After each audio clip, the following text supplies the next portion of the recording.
તો બાળકો આજે આપણે ટોમ એન્ડ જેરી વાળી એક બુક પઢીશું. ચાલો પઢીએ.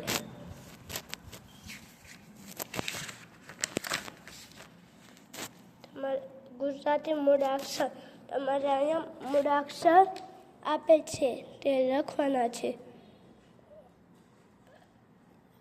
આ પણ છે ગુજરાતી મૂળાક્ષર અ આ ઈ અને તેવી રીતે ગુના સુધી.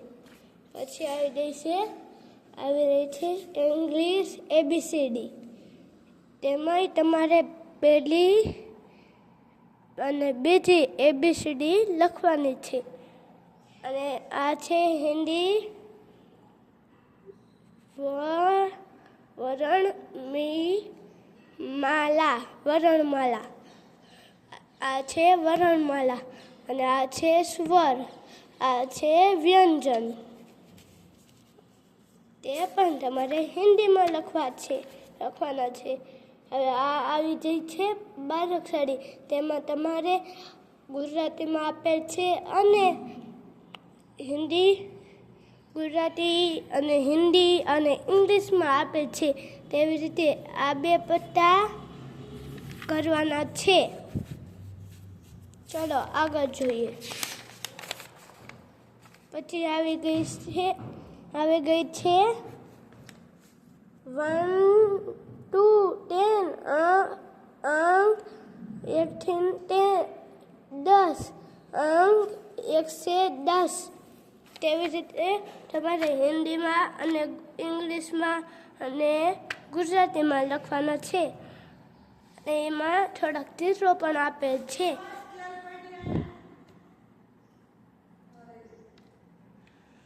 અને તેમાં 11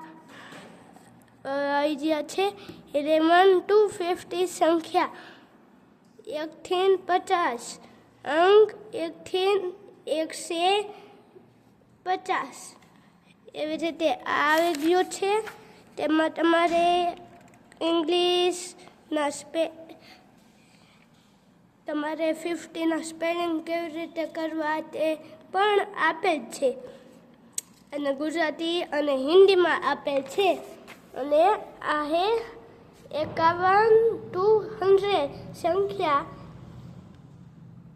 એટલે સંખ્યા 51 થી 100. અને આ છે 1 થી 10 ઘડિયા, 1 to 10 ઘડિયા, 1 to 10 એટલે ઘડિયા 1 થી 10. અને તેને આમ આડું કરવું જોઈ છે. આપણને દેખાય છે. ચાલો હવે કરીએ.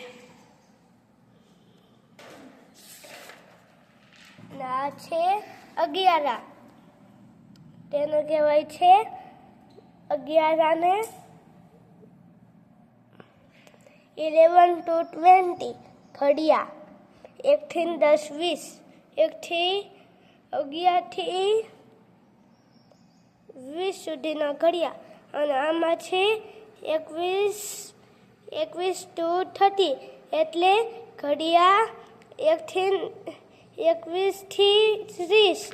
તેના પાછળ પણ છે. ચાલો આમાં આપણને કરવાનું છે કે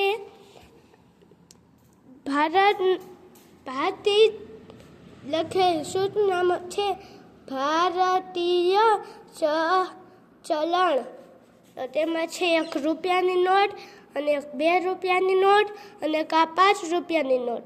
અને પછી છે આ 10 રૂપિયાની નોટ, આ 20 રૂપિયાની નોટ, આ 50, આ 100ની નોટ, 200ની ને આ 500ની.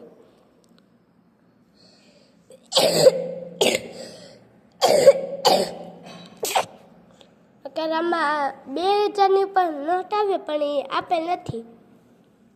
અને આ છે ભારતીય ચલણ સિક્કા. તો તેમાં છે એક 50નો આ સિક્કો અને આ 1 રૂપિયાનો, આ 2 રૂપિયાનો અને આ 5 રૂપિયાનો અને આ 10 રૂપિયાનો. અને આમાં છે રાષ્ટ્રીય પ્રતિકાઓ. તેમાં છે રાષ્ટ્રીય મુદ્રા, તે છે રાષ્ટ્રીય મુદ્રા કઈ છે આપણી, તે છે ત્રણ સિંહણ. અને રાષ્ટ્રીય ધ્વજ કયો છે, ત્રિરંગા. અને રાષ્ટ્રીય અશોક ચક્ર કયો છે, ભારતનો અશોક ચક્ર. અને રાષ્ટ્રીય રમત કઈ છે, રાષ્ટ્રીય રમત કઈ છે, હોકી. અને રાષ્ટ્રીય વડ કયું છે, રાષ્ટ્રીય વૃક્ષ કયું છે, વડ. અને રાષ્ટ્રીય ફળ કયું છે, કેરી. રાષ્ટ્રીય ફૂલ કમળ. રાષ્ટ્રીય પક્ષી મોર. અને રાષ્ટ્રીય પ્રાણી વાઘ. તેના પછી આવી ગયા છીએ આપણે આંગણાના પશુ, એટલે આપણા આજુબાજુમાં જે પશુ રહેતા હોય તે આપે છે. આજુબાજુમાં જોઈ પણ આ ગાય હોય, ભેંસ હોય, અને બળદ હોય, ઘોડો હોય, બકરી, ઘેટું, કૂતરો, બિલાડી, ગધેડું તો આપણને થોડીક બાજુ જોવા મળે છે. અને આ હાથી જોવા ન મળે, પણ યા કંઈ ન મળે, ભૂંડ મળે, વાંદરા મળે, કોક થોડી જગ્યાએ મળે. અને આ આવી ગયા છે જંગલી પ્રાણીઓ, તેમાં છે સિંહ, વાઘ. તમને જેટલા પણ ચિત્ર દેખાતા હોય તે બધાય જંગલી પ્રાણીઓ છે.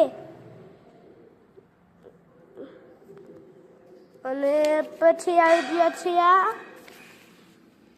પક્ષીઓ, તેમાં આટલા બધા પક્ષીઓ છે, બોલો લો. એવી રીતે નવા પક્ષીઓ છે આમાં.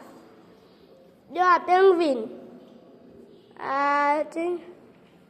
આ સુગરી, ના સુગરી નવી નહીં, આ ગીધ આવ્યો, જો ગીધ. જો આ શાહમૃગ, આ લકડખોદ, આ સારસ, નવું એક પક્ષી છે સારસ નામનું. કાકા કૌવા, અને આ ખાલી કાગડો, આ કોયલ, આ મેના, આ ઘુવડ, ગરુ, બગલો, અને બુલબુલ, મરઘી, કોકડો, ચકલી, કબૂતર, પોપટ, અને સમડી, મોર. એવી રીતે પ્રાણીઓ છે. આ જીવજંતુઓ, આ છે જીવજંતુ, આ બધા દેખાય છે તે જીવજંતુ. અને આ છે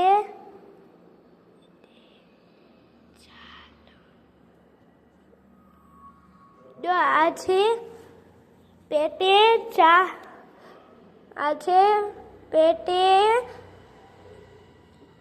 ચાલનારા પ્રાણીઓ, આ પેટે ચાલનારા પ્રાણીઓ, પેટ હાલે આ બધા. આ જેવી રીતે સાપ, કાચબો, ગરોળી, સાપ, અને મગજ પેટ હારે હાલે. અને જળચર, આ જળચર, માછલી. અને આ નવું એક છે કરચલો, ને આ દેડકો. તેના પછી આવી ગયા છે ફળો, જેમ કે આ બધાય ફળો છે. તેના નીચે છે ફૂલો, ગુલાબ ને ઘણું બધું છે. આ પહેલા કદમના જેમ જ છે, પણ આ પાછળી દેખાય છે. અને આ છે શાકભાજીઓ, બધી શાકભાજીઓ, બીડ અને સુરણ. આ નવું છે, કંઈક નામ છે એવું, સુરણ તેવું. બીજું બધું જૂનું છે આપણું જે હોય. અને આ મોગરી, એ પણ નવી લાગે છે મને.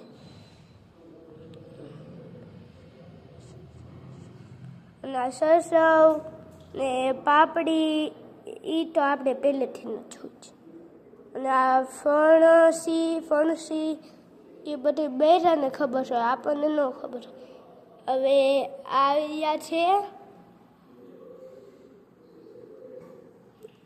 ગયા છે શરીરના અંગો.